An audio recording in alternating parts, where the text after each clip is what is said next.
This is your studio's Next Steps If.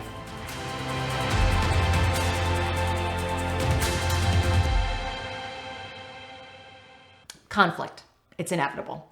We know it's coming, but there's nothing worse than realizing it's happening in your studio and it's happening between two instructors or team members, and it is slowly but surely poisoning your team and poisoning your clients. Now, this to me is the toughest issue. You know it's a conversation you're going to have. You know that no one wants to have the conversation because resolving conflict is tough within this. So I've got to ask, what's your go-to resolution scenario when you've got to bring two team members and say, we got to let bygones be bygones and we have to move forward?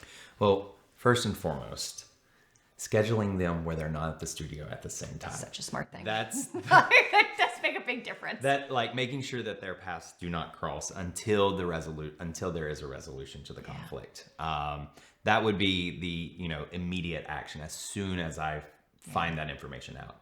As far as being the arbiter, the third party to navigate, I think having an unbiased third person there to kind of help resolve the conflict is the best way to bring those team members together. Totally. Like making sure that they know that their conflict is having a negative impact on the team, but also on the culture, the studio culture. Yeah. Because as we coach and Studio Grow, culture starts inward and moves outward.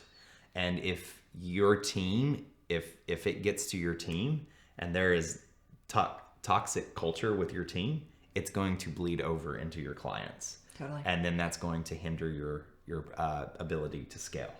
So really making sure that they are aware, maybe, and who knows, again, maybe it's not, the conflict doesn't get resolved. Maybe these people just... That's okay. As long as they understand that in the four walls of the studio, that conflict does not exist. We're adults here. Yeah. We can be cordial. We can put it aside and let bygones be bygones. And then outside the studio, if the conflict needs to continue, go for it. But inside the studio, let it lie. Acknowledge the brawl on the sidewalk that's happening. But